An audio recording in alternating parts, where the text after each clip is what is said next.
Mestre, eu preciso de um milagre.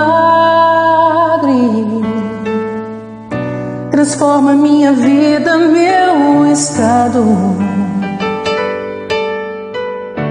Faz tempo que eu não vejo a luz do dia. Estão tentando sepultar minha alegria, tentando ver meus sonhos cancelados. Lázaro ouviu a sua voz quando aquela pedra removeu. Depois de 4 dias ele reviveu. Mestre, não há outro que possa fazer aquilo que... Olá, meus irmãos, tudo bem com vocês? É uma alegria muito grande revê-los através do estudo da Palavra de Deus. Hoje estudaremos um tema muito eletrizante e importante no amadurecimento da fé cristã. Eu gostaria, antes de iniciarmos esse estudo, de convidá-los para uma palavra de oração. Santo Deus, muito obrigado, Senhor, por cuidar da nossa fé, por cuidar da nossa vida, por nos proteger e por nos guiar e nos abençoar. Perdoe nossas faltas, perdoe nossos pecados, nossos e de nossos lares representados nessa oração, e de todo o teu povo, Senhor, que habita debaixo da faixa do conflito. Nos abençoe, Senhor, ao compreendermos as orientações da tua palavra, ao praticarmos, e nos prepare, nos fortaleça, para que tenhamos êxito no cumprir com a missão que tu tem confiado a cada um de nós. Te pedimos e agradecemos essas bênçãos, em nome de Jesus. Amém, Senhor. Regras de engajamento. Muito sério esse tema, irmãos. E admirável de perceber alguém com uma visão tão ampla e profunda a respeito desse tema. Muito profundo. Aqui nós temos 1 João, capítulo 3, verso 8, que diz o seguinte: aquele que pratica o pecado procede do diabo, porque o diabo vive pecando desde o princípio. Para isso, se manifestou o Filho de Deus para destruir as obras do diabo. Meus irmãos, observe aí uma coisa. Primeiro que, princípio. Nós estamos falando um período anterior à existência, a formação, a povoação do nosso planeta, planeta Terra. Estamos falando de Gênesis, capítulo 3, versos 1 e 2. Antes do verso 3 de Gênesis, capítulo 1. Porque do verso 3 em diante é que essa bola de terra abandonada dentro de uma bolha gigantesca d'água, foi aí que aparece o haja luz e inicia o processo da formação então desse planeta que daria vida ou povoação desse planeta. Contudo, antes disso, o período é chamado de princípio. E esse princípio, que é o bloco do conflito inserido dentro da eternidade, como um parênteses, assim como conhecemos então como faixa do conflito, né? Ali Deus, durante a existência já então do pecado no universo, Deus cria o planeta Terra. E ali então é mais um texto bíblico provando que o pecado já circulava, que o grande conflito já existia.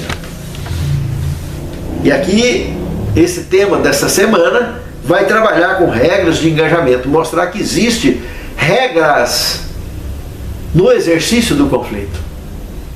Coisa muito séria, hein?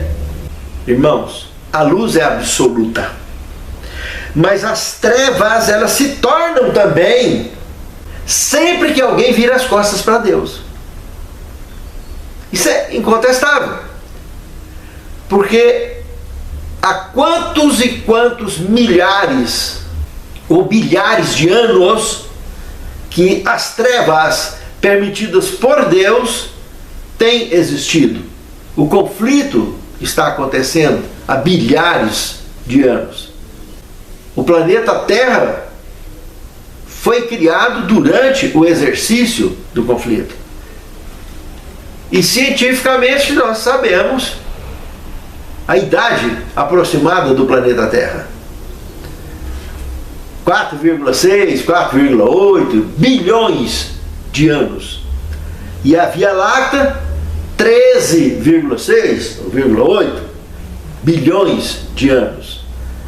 Então nós estamos vendo aí uma distinção de data, segundo a ciência, de que a Via Láctea, nossa galáxia, criada há mais de 13 bilhões de anos, e o nosso sistema solar, um dos miríades de sistemas solares que existe na nossa galáxia, um deles foi criado há mais de 4 bilhões de anos.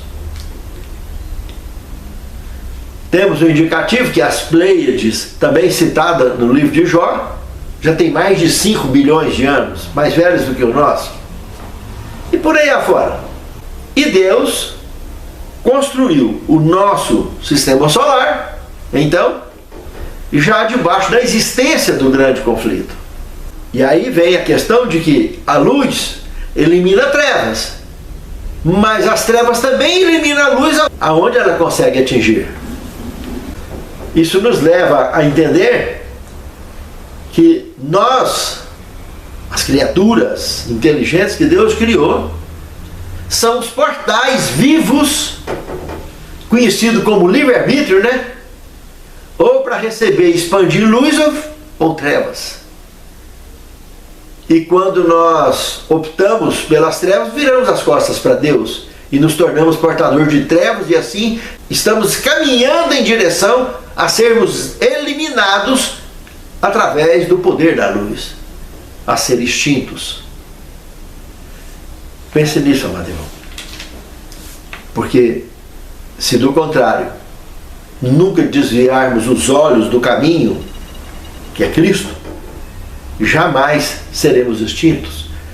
E pelo contrário, viveremos para sempre, como ele explicou para Maria e Marta lá antes de ressuscitar Lázaro. Quem crê em mim, ainda que seja morto, viverá, e quem crê em mim viverá eternamente, jamais morrerá. Realmente, ele está falando de morte e vida no sentido absoluto. E nós jamais morreremos enquanto estivermos no caminho, olhando para o autor e consumador da nossa vida e da nossa fé. Pense nisso, amado irmão. Pense nisso, amado irmão. No segundo tema, um anjo atrasado. Irmãos, aqui está focando no livro de Daniel, no capítulo 10, verso de 1 a 14. Quando um anjo poderoso do trono de Deus, se tratando então do anjo Gabriel, teve lutando durante 3 semanas para poder conseguir espaço na mente e na vida de Ciro e automaticamente de seu filho também, Cambises. 21 dias. Por isso a ideia do anjo aqui atrasado. E isso aqui é uma prova incontestável de que realmente existem regras de engajamento e que a chave, o portal, como eu acabei de mencionar, somos nós. Se nós permitirmos a ação de Deus, Deus agirá por nós. Se do contrário, terá problemas, terá a luta. Paulo não fez esse comentário de maneira mais profunda ainda, dizendo que o bem que eu quero fazer, esse eu não faço. O mal que eu não quero fazer, esse eu faço, porque o pecado habita em mim. Miserável homem que sou, quem me livrará do corpo dessa morte? Veja o nível de conflito que Paulo viveu. E aqui então, naquela época, há quantos e quantas centenas de anos antes de Cristo, Ciro estava vivendo. E o príncipe das trevas estava atuando poderosamente. Só depois de 21 dias, o anjo do poder de Deus, que tem o poder no estado de dedo de exterminar com tudo, ele não fez isso, não agiu dessa forma. Entende, irmãos? Porque dentro das regras de engajamento, ambas as partes atuam respeitando as tais regras. Entende? E isso é feito de forma que Deus atua através do amor e não da execução de justiça imediata, porque dessa forma Deus seria respeitado por temor e tremor e jamais por amor. e a forma com que tem acontecido, então, a narrativa da história e a atuação da nossa vida cotidiana tem sido sempre plenamente de acordo com o livre-arbítrio que Deus nos deu e debaixo do pleno e absoluto amor de Deus. Na lição do quarto tema, nós vamos ver um pouco mais sobre o livro de Jó, como que esse assunto é delicado e pleno. Daqui a um pouquinho nós vamos aprofundar nisso aí. Nós vamos ver que existe uma reunião no céu. E essa reunião no céu, no caso aqui do livro de Jó, Satanás apareceu por lá. Entende? Creio eu de forma absoluta que ele não estava representando a terra. De forma alguma. Mas por algum motivo, Deus permitiu ele entrar nessa reunião. E nessa reunião foi travada uma batalha, foi travada uma demanda que expõe muito, mas muito a respeito dessas regras de engajamento. Nessa batalha lá está a presença de diversos mundos participando junto, inclusive. Então não tem como negar a existência de algo do gênero. A própria Bíblia é base disso. E a palavra de Deus. E outro detalhe, eu acredito piamente que foi a última vez que Satanás participou ou visitou o céu de forma pacífica, né? E aqui foi muito depois que ele já tinha sido expulso definitivamente do céu. Porque o conflito citado em Apocalipse capítulo 12, de 7 a 9, mostra pela existência da serpente ali naquele contexto, antiga serpente, Satanás, foi lançado na terra e seus anjos com ele. Então ali mostra que denota, insinua claramente o tempo que aconteceu essa batalha. E foi no ato que conseguiu fazer com que os nossos primeiros pais caíssem. E aí desencadeou essa batalha no céu. Ele já tinha sido expulso do céu. E aqui, por algum motivo, ele aparece numa reunião e não está representando o nosso planeta, não. Porque, biblicamente, se tem alguém que pode nos representar e representa, é Melquisedeque, abaixo de Cristo. Porque Cristo é o nosso advogado, o nosso intercessor, e é quem pagou o preço para resgatar a mim e a você. E Melquisedeque é um ser, um descendente de Adão que nunca pecou, e mostra o envolvimento dele com o nosso planeta o tempo todo no conteúdo bíblico. E ele é um sacerdote, não deixou de ser um sacerdote de cunho de raça pura, e que teria transferido essa função a Cristo naquela ocasião de Hebreus capítulo 7, então, que dá esse explicativo, onde deu condição então para que Cristo não só fosse sacerdote, mas também se tornasse o sumo sacerdote, para resolver passar a régua de vez, de forma plena e absoluta, na questão do grande conflito, que se desenrola até os nossos dias. Mas não podemos descartar de maneira alguma a existência e o trabalho de que Melquisedeque revelou conforme as Escrituras Sagradas e evidentemente continua vivo até hoje. E não está aposentado. Assim como o próprio Deus jamais aposentou e continua criando. Isso é muito profundo, hein? Aqui no rodapé da lição, nós temos uma citação do autor bacana aqui, eu gostei. Para que o conflito cósmico possa acontecer, Deus não deve exercer todo o seu poder. O inimigo precisa receber alguma liberdade e poder autênticos que não podem ser removidos de maneira arbitrária, mas restringidos por alguns parâmetros conhecidos por ambas as partes, cujos detalhes não nos são revelados. Parece que dentro do conflito cósmico existem alguns parâmetros aos quais até os anjos de Deus se submetem e que podemos chamar de regras de engajamento, que é o caso aqui citado em Daniel capítulo 10, de 1 a 14, que Gabriel passou 21 dias para conseguir finalmente adquirir domínio sobre a condução dos assuntos através do Império Persa, através do Império representado na pessoa aqui de Ciro e de seu filho Cambises. Então, é algo que é de profunda citação dentro desse tema que estamos estudando. No terceiro tema, nós temos o dragão do Apocalipse. Aqui nós já entramos em Apocalipse capítulo 12, de 7 a 12. Um tema profundamente revelador também de detalhes do que nós estamos estudando. Dentro desse conteúdo aqui nós podemos ver que Satanás o tempo todo vive nos acusando e nos combatendo. Falou que é servo de Deus, ele está apurrinhando em cima. Está tentando tirar do caminho. Jogar para fora do caminho, jogar para o abismo. Assim como ele já é condenado ao abismo. Como ele já vive no abismo. Sempre viveu no abismo. Baseado nesse texto do Apocalipse 12 e de outros textos em toda a Bíblia Sagrada, deixa uma ideia que ele não age sozinho.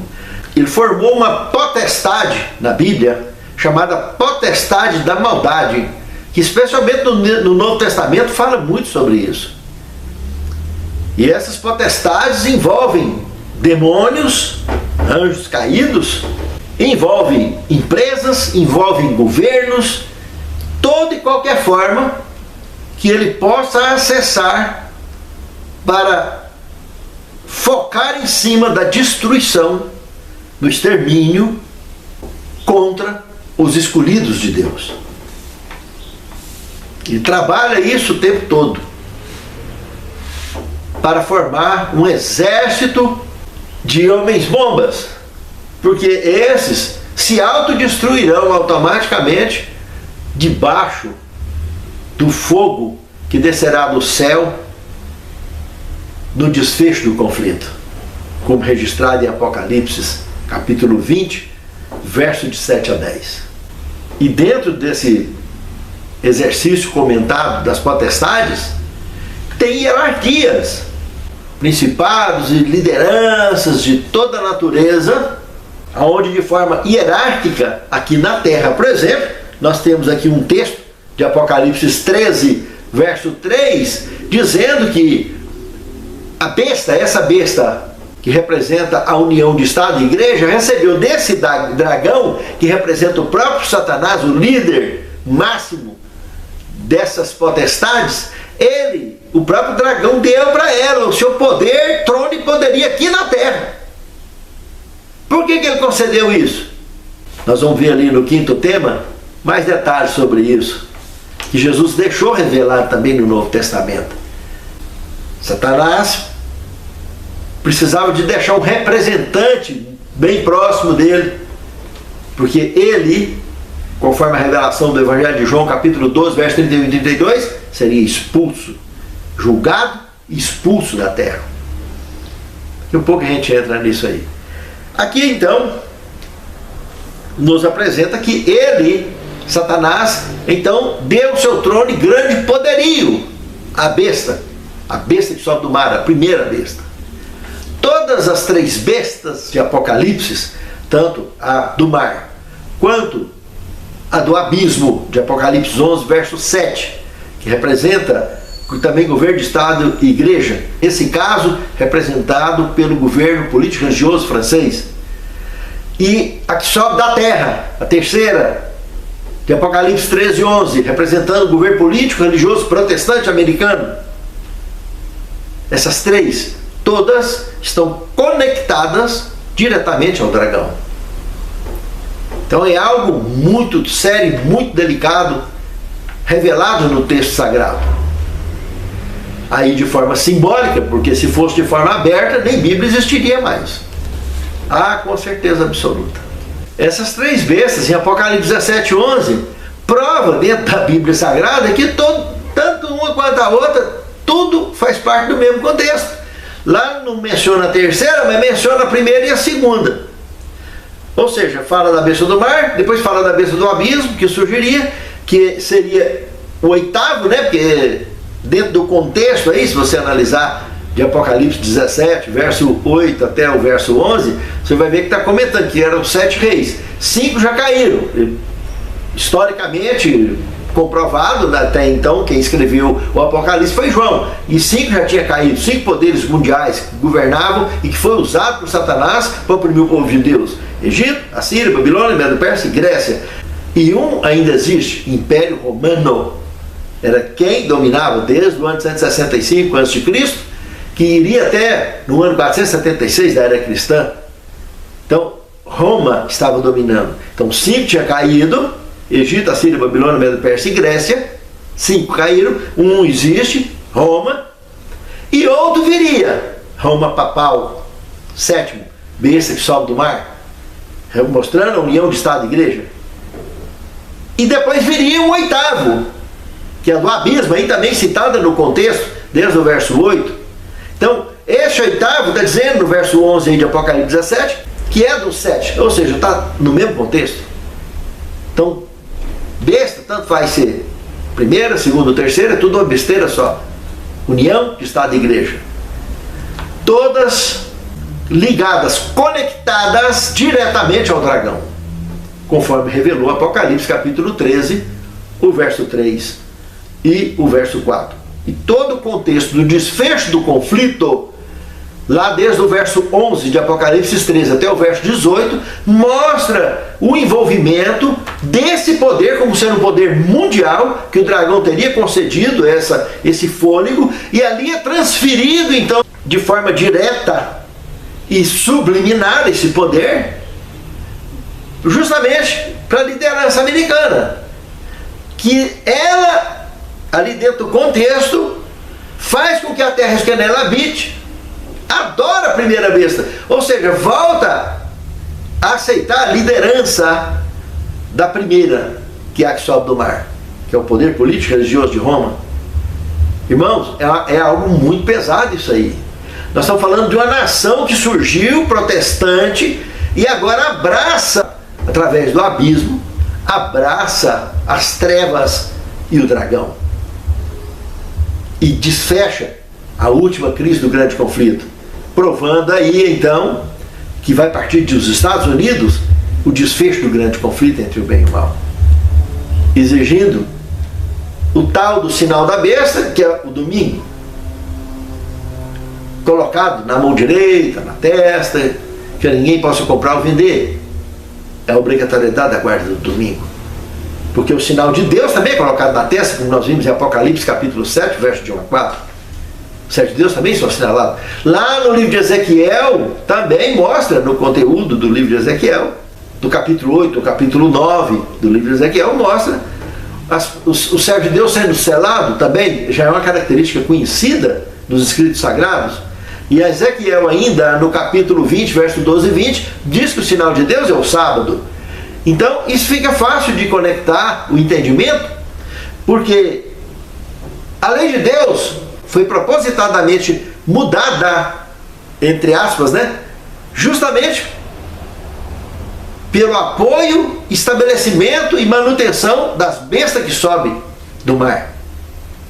Houve a mudança então, e tirar justamente o sábado e colocou domingo e festas de guardas. Ainda eliminou o segundo mandamento, que fala de imagem de escultura, porque eles queriam se tornar uma organização idólatra, para principalmente abraçar inicialmente o Império Romano, que era completamente pagão e idólatra, e dessa forma obterem poder de forma definitiva, herdando na época da própria Roma. E mais tarde, nas proximidades do ano 538, quando ela assumiu literalmente o revestimento de poder para iniciar a perseguição contra o povo de Deus, na Idade Média, ela foi revestida do poder militar que a França concedeu, justamente a besta que sobe do abismo, e revestiu a besta que sobe do mar. Isso é uma prova histórica incontestável. E a igreja passou a agir militarmente contra o povo de Deus. E agora o Apocalipse 13, novamente. E é interessante que Satanás sabe, conforme Apocalipse 12, 12 revela, que ele sabe que tem pouco tempo. E ele, sabendo que ele tem pouco tempo, por isso que ele está irado e querer partir para cima, que ele tem agido de estratégias incríveis. Eu digo incríveis porque pessoas que diz conhecer a Deus, que conhecer a palavra de Deus, estão anestesiadas dentro das igrejas. Não conseguem pensar sequer em ter um lugar arrumado no refúgio, para que, hora que estourar a crise final, de fato, de forma aberta e incontestável, ele tem para onde ir. Não tem que chorar e nem ranger dente e nem ficar desesperado de uma hora para outra, porque ele tem para onde ir. Agora, se o conflito desabar de uma hora para outra e tudo que ele construiu na vida foi confiscado por esse tipo de poder perseguidor, opressor, como que o cara não vai ranger dente? Como que ele não vai chorar? Como que ele não vai tremer? Como que ele não vai desmaiar de terror? Porque se tudo que ele tinha ele perdeu, e para ele continuar de baixo vai ter que receber o sinal da besta. Do contrário, ele está perdido. Para você ter um lugar para poder ir, nem que for com a roupa do corpo e de a pé, ele chega no lugar. Porque o propósito dos refúgios desse último êxodo é exatamente esse: para uns cuidar dos outros até que o Senhor volte. Pense nisso, amado irmão. Pense nisso, amado. O dragão sabe que pouco tempo lhe resta. Você também precisa saber disso, porque a palavra de Deus o disse. E tudo que acontece à nossa volta é uma prova disso. Então não se prenda a nada que tire você do foco, do sossego, para você enfrentar essa última crise de forma mais digna. Entende? No quarto tema, nós temos o caso de Jó. Aqui, irmãos. Veja que se analisarmos Jó capítulo 1, verso de 1 a 12 e 2, de 1 a 7, nós vamos ver uma prova incontestável de uma confederação intergaláctica registrada na Bíblia. Não tem como negar isso aqui. Porque lá está dizendo que representantes do universo inteiro, os filhos de Deus, os escolhidos de Deus estavam ali. E alguém que deixou de ser escolhido também aparece por ali, que é Satanás. Mas veja que o propósito é claro. Deus podia ter simplesmente exterminado com Satanás, e ao invés de exterminar com ele, não exterminou. Ele já tinha sido expulso na batalha de Apocalipse 12, que na realidade está revelando um fato histórico que aconteceu, como outros também que o Apocalipse revela. No nosso ponto de vista, quantas e quantas profecias reveladas no Apocalipse já se cumpriram? Outras estão se cumprindo e outras se cumprirão. Então, essa é mais uma. Que ele teria caído, expulso do céu, na batalha que teve, e hipoteticamente, como usurpador, se diz príncipe das trevas desse mundo. E o próprio Cristo mencionou ele como tal. E aqui Deus deixa ele entrar dentro de uma reunião dessa. Deus deixa de forma estratégica ele entrar numa reunião dessa, justamente para ele expor e revelar de fato a intenção dele com relação aos escolhidos de Deus, que é destruir e matar, desestabilizar, fazer com que essas pessoas se desviem do caminho. E no caso de Jó, que era alguém blindado pelo poder de Deus, como todos os escolhidos de Deus são blindados, Deus então permitiu nesse caso, porque sabia de forma absoluta que Jó venceria, graças à relação que até ali então Jó teve com Deus. Então Deus conhece os limites de todos, irmãos.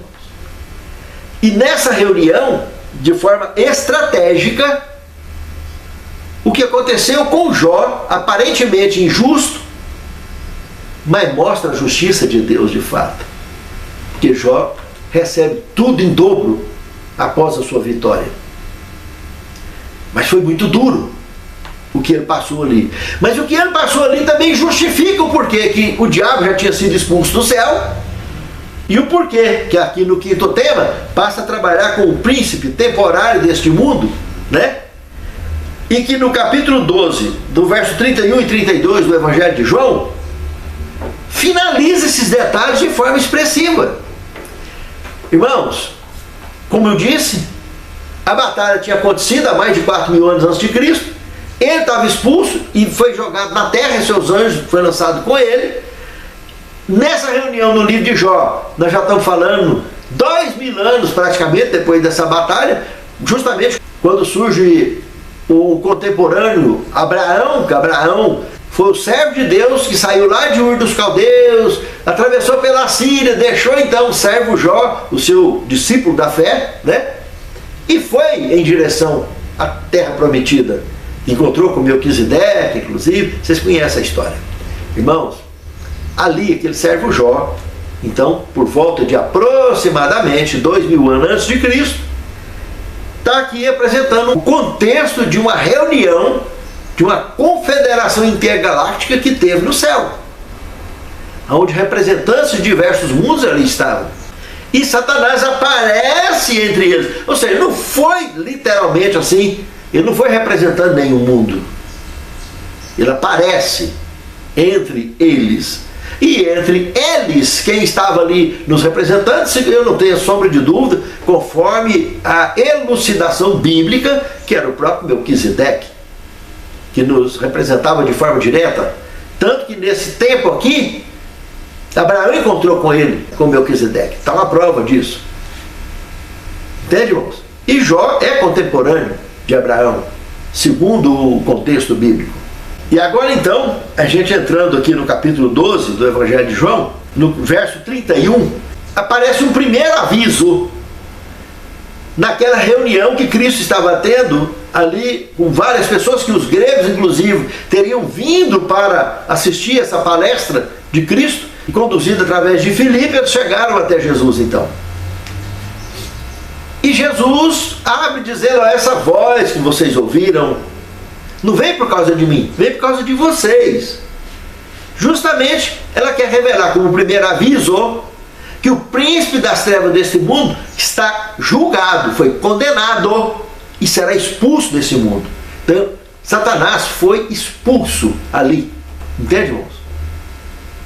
Tanto que isso é verdade, que se nós observarmos do Apocalipse capítulo 20, verso de 1 a 3, nós podemos perceber que ali, quando o anjo chega no desfecho do conflito, para iniciar o milênio, na volta de Cristo, então tem ali vários anjos revelados no Apocalipse, os que estão segurando os 4 ventos da terra, norte, sul, leste, oeste, o que vem do céu pedindo para não destruir nada até que seja selado os servos de Deus. E aqui agora um outro anjo, Satanás estava no abismo, não no planeta Terra, no abismo, entende? Então prova que ele realmente não estava na Terra. Ele age na Terra através das potestades, dos poderes que ele concedeu e concede a seres que vivem aqui no nosso planeta, seja de origem terrena ou extraterrena, seres que são conectados, estão conectados com as trevas e submissos à ordem maior do próprio príncipe das trevas. Entende, irmãos? Assim está escrito. No segundo aviso, que aparece no verso 32, aí vem uma mensagem extraordinária. Mostra a expansão do Evangelho, irmãos, através da vitória que viria no Calvário, logo ali à frente. Ou seja, Cristo ia morrer a morte eterna, ia pagar o preço do nosso resgate e ressuscitar dessa morte. Porque ele está dizendo ali que ele seria levantado da terra e atrairia todos a ele. Está mostrando a expansão do Evangelho das Boas Novas. Então são 2 avisos extraordinários que são revelados aqui no Evangelho de João, no capítulo 12. E que precisamos de entender de forma profunda isso. E não subestimar jamais o poder das trevas. E muito menos então o poder de Deus, que é eterno e absoluto. Mas não podemos dar vacilo, dar espaço. Senão ficaremos anestesiados, como uma grande maioria está anestesiado e não está conseguindo ver e muito menos agir diante de tudo que estamos assistindo nesse mundo, desde que o gatilho foi acionado com a pandemia que aconteceu um dia. Nos finais de 2019, início de 2020, para cá. já mais de 5 anos que o gatilho foi acionado do desfecho do conflito, que tem tentado movimentar com o planeta inteiro num genocídio mundial, que as trevas têm atuado para combater os habitantes do nosso planeta e mostrando indicativos bíblicos claros do início do gatilho, da última grande crise, do grande conflito, que só está apertando, e os donos do mundo já estarão mostrando fisicamente o seu corpo, porque os seus dentes já foi mostrado. E muitos estão ainda anestesiados e não estão percebendo nada do que está acontecendo. Está pagando para ver e vai custar caro. Porque a Bíblia fala claramente no sermão profético que haverá choro e ranger de dentes, e muitos desmaiarão de terror ante as coisas que acontecerão a este mundo. Pense nisso, amado irmão. Pense nisso, amada irmã. Não vacila mais não. Leva a sério o que a palavra está revelando. No 6º tema, limites e regras. Tá bom. Aqui nós temos um conteúdo interessante, que o conflito cósmico é, acima de tudo, uma disputa a respeito do caráter de Deus, gerada pelas acusações do diabo contra o seu governo, sua bondade e sua justiça. Essa é uma espécie de processo judicial da aliança que envolve o universo. Aqui tá, nós citamos agora mesmo, nos temas anteriores, quando falou de Jó, o caráter de Deus foi contestado quando Jó foi usado como referência para Satanás de mostrar que Deus era injusto. Ele insinuou isso ao dizer que o Jó era protegido e outros não, por isso que Jó estava daquele jeito. E Deus foi dando espaço para ele atacar e combater de forma estratégica, que Jó suportaria, e suportou e venceu o próprio Satanás e mostrou, dentro dessa reunião que teve no céu, que realmente um servo de Deus, um escolhido de Deus conectado com Deus, ele é invencível. Entende, irmãos? Essa é uma prova bíblica sobre esse tema, sobre essa grande e absoluta verdade. Mas também mostra limites e regras que foi colocados, né, que foi concedido dentro desse contexto do grande conflito. E dizendo aqui, como o autor comenta, que tal conflito não pode ser resolvido simplesmente pelo poder, mas exige que cada lado demonstre suas afirmações, mostre as suas ações, mostre os seus motivos, se defenda ou se projete de alguma maneira. E foi o que aconteceu ali, naquela reunião de Jó, que é o que continua acontecendo no dia a dia com cada escolhido de Deus. E em tudo que nós enfrentamos e vivemos nesse mundo. Que não é fácil, irmãos. Não é fácil você perder alguém que você ama. É muito duro, é um choque tremendo. Mas é no poder de Deus, que Ele conhece o limite de cada um, que Ele mostra o exercício da fé de cada um, permitindo que ele passe por essas experiências. Perder um ente querido, sofrer acidentes, sofrer doenças, sofrer provações, sofrer tentações. Mas temos o poder de Deus que nos blinda, conforme a própria experiência de Jó ficou revelado, que acontece com os verdadeiros escolhidos de Deus. Todos igualmente a Jó são blindados da mesma forma, para que preserve a nossa fé e a nossa salvação principalmente. Uma outra coisa que precisa ficar clara aqui, que ninguém limita a Cristo nas suas ações. Quem limita a Deus somos nós através do nosso livre-arbítrio. Nós temos o exemplo disso aqui em Marcos capítulo 6, no verso 5. E também em Marcos capítulo 9, verso 29. No capítulo 6, no verso 5, nós podemos ver Jesus em Nazaré. Jesus se limitou ali em Nazaré a fazer alguns poucos milagres com imposição das mãos. Ou seja, ele não, em maneira alguma ali ele tinha espaço para poder curar alguém à distância, como ele fez outras curas, fazer coisas extraordinárias, expulsar demônios, só por imposição das mãos. Entende? O conteúdo é claro. Olha o que diz aqui no texto. E não podia fazer ali nenhum milagre, a não ser curar alguns poucos enfermos, impondo-lhes as mãos. Foi eu que escrevi? Está aqui. E lá no capítulo 9 do Evangelho de Marcos, mostrando que certos tipos de casta só são expulsos através de persistente oração. Essa jejum aí está entre parênteses. E textos entre parênteses não consta nos originais. Então, o que consta fora dos parênteses que está ali é oração, através de oração. É a persistência da fé, irmãos.